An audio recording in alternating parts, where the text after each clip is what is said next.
My name is Kate My MacDougall. name is Christopher Cotter. My name is Courtney Sands. Well, I'm a lieutenant detective currently assigned to the Boston Police Sexual Assault Unit. I like what I do.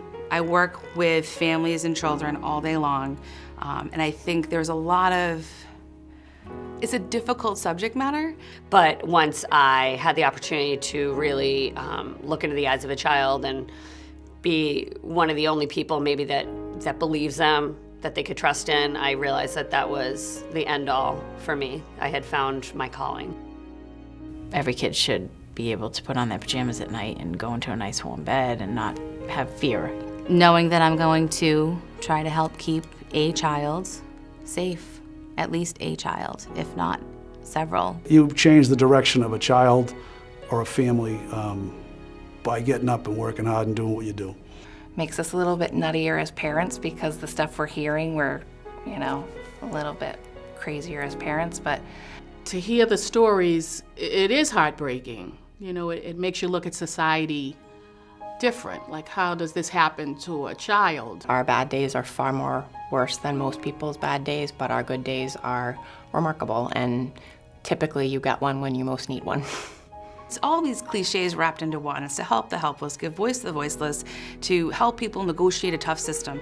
But they're cliches that ring true because it is true.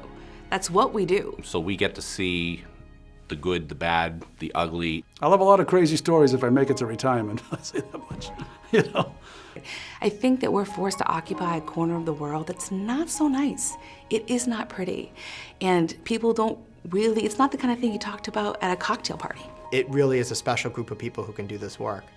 I think I said vagina 75 times on Friday. I thought, this is not normal. There's no one else who was at work who has said that word as many times today as I have had to say it. It would probably be a tough thing for someone to sit and listen to us at lunch. When you're in a room full of other people doing the work, you do have these moments of being really proud of your colleagues. It's people working together, stars in their field. And I think that's the best part of having a team is that you're not doing this on your own. We all feel very close and we all have a good working relationship where, we all have that trust in each other to know that we're doing what's right. everybody can make a difference, whether it's big or small, and so that, for me, is why I do what I do and why I enjoy it. So I had a teenager who made a disclosure of sexual trauma, driving him to his next location, and he thanked us. Specifically, thank you for saving me.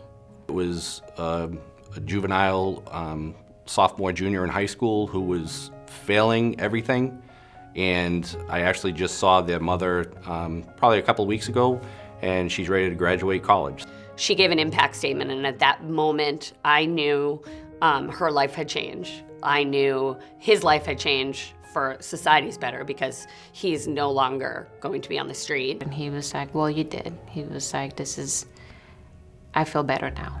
Thank you. And to get that from an 8-year-old and see the difference was very rewarding. When kids trust you enough to tell you what's going on, it's a pretty great feeling. So how do you put a price on that? It's a job where you can seriously impact people's lives in a positive way. When there is a success, it's like you sit down and you're like, whew.